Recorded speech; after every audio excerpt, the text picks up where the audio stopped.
안녕하세요 여러분, 반갑습니다. 재즈맨 라이더입니다. 7월 2일부로 제가 라이딩을 시작한 지 2주년이 되었습니다. 그동안 안전하게 타려고 노력을 했는데 무사히 2주년을 맞이하게 되었습니다. 시청해주시고 좋아요 눌러주시고 구독해주시는 여러분께 감사의 말씀 드립니다. 그래서 이번 시간에는 2년 동안 바이크를 타면서 사용한 지출 비용 그리고 주행 거리 이런 것들을 한번 알아보는 시간을 가져보겠습니다.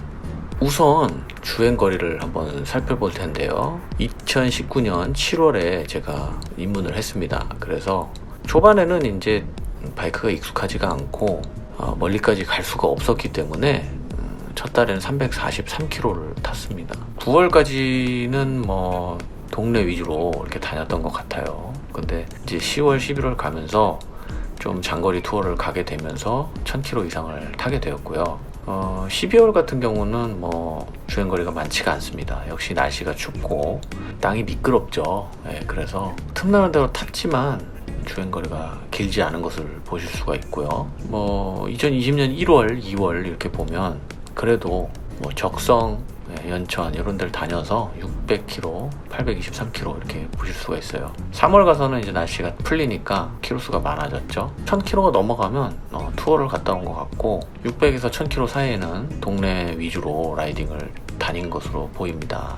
7, 8월 같이 또 날씨가 무덥거나 장마가 있을 때는 라이딩을 많이 못했지만 그래도 틈나는 대로 탔기 때문에 760km, 773km 이렇게 탔네요. 조금 시간이 지나면서 9월 달에는 장마도 지나가고 더위도 지나가는 타이밍에 벼르고 별렀던 것 같습니다. 그래서 굉장히 많이 키로수가 올라와 있는 걸 볼 수가 있는데 제 생각에 이때 이제 투어를 다녀온 것 같습니다. 올해 같은 경우는 이제 2월부터 투어를 다녔죠. 벌써 상반기에만 투어를 2번을 다녀왔는데 그래서 1935km, 1817km 이렇게 좀 비교적 많은 주행거리를 보여주고 있습니다. 그래서 1년차 때는 뭐 주행거리가 많지 않습니다. 횟수로 보면은 굉장히 빈번하게 탔던 기억이 나지만 거리로 놓고 보면 주행거리가 그렇게 길지는 않았는데 해가 거듭하면서 주행거리가 많아지는 것을 보실 수가 있죠. 저는 총 24,754km를 탔습니다. 그래서 한 달 평균으로 놓고 보면 한 달에 990km 정도를 탄 것으로 나옵니다. 약 1000km씩 주행을 한 것을 보실 수가 있습니다. 주유량은 그와 비례하겠죠. 당연히 25개월간 총 1391리터를 주유했고요. 평균적으로 놓고 보면 55.652리터를 주유한 것을 보실 수가 있습니다. 기름값은 총 227만 3,582원 이렇게 사용을 했고요. 이거를 한 달 평균으로 나눠보니 9만 943원이 나왔습니다. 10만원이 안 되는 돈이죠. 연비 궁금해 하시는 분이 많으실 것 같아요. 제 차는 96큐빅인치여서 1584cc죠. 7월 달에는 12.4km. 바이크 점검하느냐고 공회전도 많이 하고 정비도 많이 하고 그래서 연비가 다소 낮은 것이 아닌가 추측을 해보고요. 보통 이제 날씨가 추울 때 연비가 많이 떨어집니다. 2021년 1월 보시면 11.8km까지 떨어져 있죠. 리터당. 80km 정속 주행을 하면은 물론 자동차도 그렇죠. 할리도 마찬가지입니다. 연비가 아주 좋았는데요. 19, 20, 순간 연비는 24까지도 올라가고요. 그래서 연비는 그렇게 나쁘지 않은 것을 보실 수가 있습니다. 자, 그래서 연비는 총 25개월간 17.8km 정도가 나왔습니다. 최고 연비는 24.8이었고요. 최저 연비는 정말 추웠던 2021년 1월 그때가 11.8 이때를 제외하고는 거의 좋은 연비를 보여주고 있습니다. 많은 분들이 이제 소모품에 대해서 궁금해 하실 것 같아요. 엔진오일부터 한번 살펴보면요. 2019년에는 제가 엔진오일을 딱 한 번 교환했습니다. 제가 엔진오일을 교환해달라고 하니까 엔진오일만 딱 교환해 주셔서 10만원을 딱 받으셨는데 엔진오일을 교환할 때는 필터도 같이 교환하시는 게 좋을 것 같습니다. 2020년으로 넘어오면 제가 총 3번을 오일을 교환했어요. 2020년에는 오일을 교환할 때 무조건 3종 오일을 다 교체했습니다. 일단 교환을 하니까 차 상태도 더 좋아지는 것 같고, 하나만 놔두고 또 교환을 안 할 수가 없었어요. 프라이머리 케이스 이제 오일 빼면은 냄새가 엄청납니다. 4,000km 정도만 타도 교환을 안 할 수가 없어요. 그래서 엔진 오일 교환할 때 같이 교환을 했습니다. 그래서 오일은 뭐 세일할 때 사서 166,320원 이렇게 3번 교체를 했습니다. 근데 뭐 아시겠지만은 이제 오일 링도 같이 구매를 했고 또 오일 필터도 같이 교환을 했기 때문에 포함이 되어 있죠. 그리고 2021년에 와서는 엔진 오일을 벌써 2번이나 교체했어요. 3월에 한번 교체하고 6월에 한번 교체하고요. 이제 투어를 많이 갔다 오다 보니까 자연스럽게 키로수가 많아지고 그러다 보니까 이제 자주 교체하게 되었는데, 그러니까 원래 통상적으로 합성료는 8,000km에도 교환해도 괜찮다, 뭐 그런 이야기가 있잖아요, 매뉴얼에는. 그래서 한 4,000에서 5,000km 정도를 타고 교환하다가 조금 더 타보고 교환을 하자 그래서 한 1,000km 정도를 더 타고 오일을 확인해 봤는데 탄 냄새가 더 심하고 차의 어떤 성능적으로도 조금씩 차이가 나서 교환을 안 할 수가 없었어요. 그래서 제가 느끼기에는 합성료도 열을 많이 받는 상황이면은 5,000km를 안 넘기고 교환하시는 게 참 어떻겠느냐 그런 생각을 했습니다. 그리고 4,000km마다 한 번씩 교환을 하면 최상의 컨디션이 될 것 같고요. 낭비 아니냐 뭐 또 이렇게 생각하실 수도 있을 것 같은데 4,000에서 5,000km 사이에 한 번씩 교환하는 게 저한테는 좋은 것 같습니다. 엔진 오일 같은 경우는 93만 1,600원을 썼습니다. 그래서 총 6회를 교환을 했죠. 소모품 중에 제일 먼저 돈을 쓴 부분이 타이어입니다. 차를 내리자마자 타이어를 새 타이어로 교체를 했는데요. 그때 이제 할리코리아에서 세일을 해서 던롭 정품 타이어로 교환을 했습니다. 공인비까지 78만 4,300원. 지금 뭐 24,000km가 넘어가는 동안에도 아직도 타고 있는데요. 조만간 교환을 하려고 하고 있습니다. 근데 이 던롭 타이어가 굉장히 내구성도 좋고 타는 동안에 만족스러웠던 것 같아요. 그래서 뭐 다른 브랜드는 제가 써보지 않았지만 일단 이 정품 타이어 굉장히 좋다는 거 추천드릴 수가 있을 것 같아요. 그리고 올해 들어와서 점압 플러그와 배선을 교환을 했습니다. 그 스크리밍 이글에서 나오는 그 부품으로 교체를 했고요. 총 11만 4,800원이 들었습니다. 그리고 작년에 브레이크 패드도 교환을 했죠. 앞뒤. 그래서 20만 1,740원. 다 세일 때 사서 조금 저렴하게 구입을 할 수가 있었는데요. 그래서 소모품을 총 사용한 비용을 따져보니 203만 2,440원을 썼습니다. 그래서 이거를 한 달 평균으로 나눠보니까 소모품이 8만 1,297원이 들었습니다. 제 차는 2009년식이어서 노후한 부분들이 이제 생겨서 약간의 문제가 있었지만 그래도 크게 문제가 있진 않았어요. 제일 먼저 이제 앞바퀴 베어링에서 큰 소음이 나서 그걸 했었어요. 그래서 베어링이 생각보다 많이 비쌉니다. 양쪽으로 2개가 들어가는데 좌측에는 이제 ABS 센서가 들어가 있는 베어링이어서 수리 비용까지 총 23만 6,610원이 들었고요.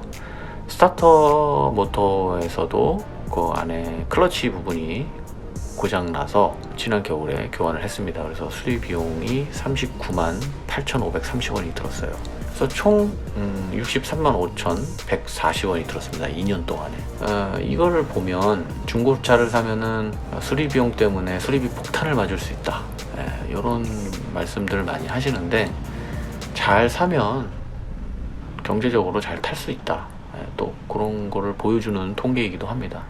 사실 2년 동안에 뭐 63만 5천 원이면 큰 돈일 수도 있죠. 근데 할리가 이 정도 들었다는 거는 뭐 그렇게 큰 문제는 아니기 때문에 주행거리가 좀 짧고 잘 고르면 별 큰 문제 없이 탈 수 있다. 그래서 월 한 25,405원이 들었습니다.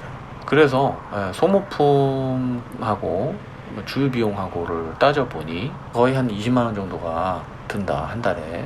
물론 이제 새 차를 사서 고장이 안 나게 되면 기름값만 들겠죠. 보증 수리가 있으니까. 그리고 이제 할리를 타게 되면은 튜닝을 안 할 수가 없습니다. 뭐 안 하고 타시는 분도 있어요. 제 생각에는 그것도 굉장히 좋은 방법인데, 저는 익스테리어 부분은 이제 튜닝이 되어 있던 차여서 크게 돈이 들어간 부분은 없습니다. 하지만 저는 좀 기능적인 부분을 중요하게 생각해서 제일 먼저 이제 퓨얼팩을 달았죠. 그게 45만원. 머플러 튜닝을 하게 되면서 구변을 하는 데는 25만원 구변 대행비가 들었는데, 요거는 뭐 직접 하게 되면 뭐 이것보다도 훨씬 저렴하게 하실 수가 있습니다. 이제 서스펜션을 교체를 하게 되었죠. 2번에 걸쳐서 서스펜션 업그레이드를 하게 되었고, 이게 올린즈 서스펜션인데 가격이 좀 나갑니다. 그래서 한 437만 5,200원 이 정도가 들었습니다. 그리고 이제 이지 클러치를 달았죠. 그래서 이지 클러치 36만원. 새들백 등은 지금은 탈거한 상태지만 LED 등을 장착을 했었는데 24만원 정도가 들었고요. 그리고 충전기 14만 9천원, 배터리 15만 9천원, 그리고 등받이가 60만원. 원래 있던 등받이가 있었는데 좀 소리가 많이 나서 새 제품으로 교환을 했습니다. 총 들어간 비용이 633만 3,200원 이렇게 들어갔습니다. 바이크를 처음 사실 때 보험을 들어야 하잖아요. 제일 처음에는 책임보험밖에 들 수가 없었어요. 그리고 생애 첫 이륜차 보험이었기 때문에 책임보험인데도 불구하고 33만 4,410원을 냈습니다. 근데 2년차가 되어서는 이제 종합보험으로 갱신을 했어요. 대인 2도 들어가고 자기 신체 손해까지 다 넣어서 갱신을 했습니다. 이게 다이렉트 보험에서는 안 되더라고요. 그래서 따로 전화를 해서 상담사하고 같이 하니까 가입이 되더라고요. 2년차에는 63만 9,340원이 나왔습니다. 좀 비싸죠. 올해 들어서 갱신을 다시 했어요. 같은 조건으로. 그랬더니 46만 1,250원으로 내려간 것을 보실 수가 있고요. 이게 또 내년 가면 또 내려가겠죠. 1륜차 보험이 조금 자동차에 비해서는 많이 비싸고, 왜 자차가 안 되는지는 잘 모르겠지만 자차도 되었으면 좋겠어요. 정리하자면요, 소모품, 수리비, 그리고 튜닝비를 빼고 기름값, 이렇게까지 하면은 24만원 정도가 듭니다. 바이크를 사게 되면 일단 모든 게 끝나는 게 아니에요. 저 같은 경우 안전장구를 사는데 돈을 꽤 지출을 했는데요, 다른 분들도 헬멧하고 장갑 정도는 다 구매를 하실 거라고 생각해요. 물론 세나도 사셔야 되고요. 다 합치면 한 200만원 정도가 들었던 것 같습니다. 그래서 내 예산이 만약에 2천만원이다 그러면은 이 안전장구를 사는 데에 200만원 정도가 들 수 있다는 것을 염두를 해 두셔야 돼요. 자켓이 뭐 필요하냐, 바지가 뭐 필요하냐, 이렇게 생각하시고 일상복을 입고 타시는 분들은 뭐 저만큼 이렇게 돈이 들지 않을 수도 있겠지만, 일단 기본적으로 저는 헬멧도 풀페이스를 구매를 했고요. 바지 같은 경우는 케블라 소재가 들어가 있는 그 바지를 구매를 했습니다. 물론 이제 무릎 보호대하고 골반에 들어가는 보호대도 들어있는 것 제품을 샀고요. 장갑, 자켓, 부츠 모두 이제 조금 할리랑은 잘 안 어울리는 듯한 그런 제품을 구매를 했지만 아직까지도 잘 쓰고 있습니다.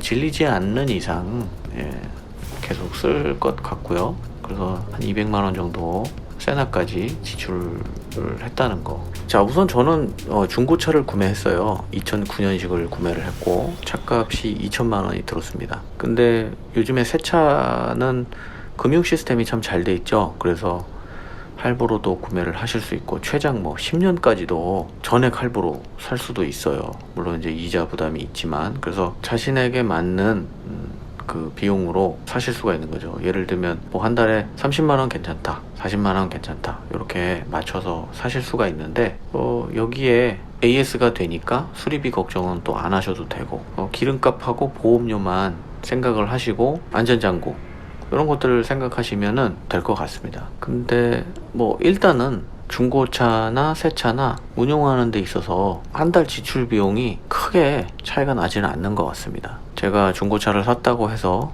고장이 막 많이 나갔고 중대한 그런 어떤 결함이 있어서 수리비가 많이 들어간 것이 아니기 때문에 또 이렇게 말씀드릴 수 있는데, 뭐 복불복일 수도 있죠. 또 어떤 분들은 차를 샀는데 고장이 좀 심하게 나서 수리 비용이 과다하게 들어갈 수도 있는 부분이지만 제 경우는 키로수가 좀 상대적으로 적은 차였고 그래서 수리비가 많이 안 들어갔다는 거 참고해 주시면 좋을 것 같습니다. 자, 그래서 이번 시간에는 제가 2년간 바이크를 타면서 지출한 내역 그리고 주유량, 연비 여러 가지 드는 비용에 대해서 한번 살펴보는 시간을 가졌습니다. 주행거리에 따라서 차이는 있겠지만 저 같은 경우는 한 일주일에 한두 번은 반드시 타려고 노력을 했고 물론 그렇다고 해서 매주 탈 수 있었던 건 아니에요. 날씨가 안 좋은 경우에는 물론 이제 라이딩을 못한 경우도 있고요. 하지만은 좀 열심히 타려고 노력을 했던 그런 2년이었고 그랬을 때 이 정도 비용이 들었다 그렇게 감안해서 봐주시면 될 것 같고요. 제가 2년 동안 바이크를 타면서 참 많은 분들을 뵀던 것 같아요. 할리 타시는 분들 이렇게 보면 제가 뵀던 분들 중에는 막 이렇게 관리 안 하시면서 타는 분들은 한 분도 안 계셨던 것 같습니다. 제때제때 다 오일 갈아주시고 소모품도 체크해 주시고 다 바이크를 아끼는 마음으로 타시는 분들이 거의 100%였어요. 그래서 타다 보니까 그렇게 수리 안 된 차가 과연 있을까? 그런 또 의문이 들기도 했어요. 물론 있겠죠. 그런 경험을 하신 분들도 계시겠지만 그렇게 관리를 안 하면서 엔진 오일도 안 갈고 소모품도 교환 안 하고 이렇게 타시는 분들은 한 번도 못 봤습니다. 그래서 중고 바이크도 괜찮지 않을까 그런 생각도 했습니다. 하지만 고장이 뭐 이렇게 예고하고 오는 건 아니잖아요. 항상 복불복이니까 고장에 대한 그런 부분이 조금 걱정되시는 분들은 새 차를 무조건 사시는 게 좋을 것 같고요. 고장 나면 고쳐서 타면 되지 이런 마인드로 타신다면 예쁘게 튜닝된 중고차를 사시는 것도 굉장히 경제적으로 이득을 볼 수 있는 부분이죠. 연일 지금 폭염이 계속되고 있습니다. 채널 구독자님들 항상 건강 유의하시고 그리고 항상 안전 라이딩 하시기 바라겠습니다. 저는 또 다음에 좋은 영상으로 찾아뵙겠습니다. 시청해주신 모든 여러분 감사드립니다.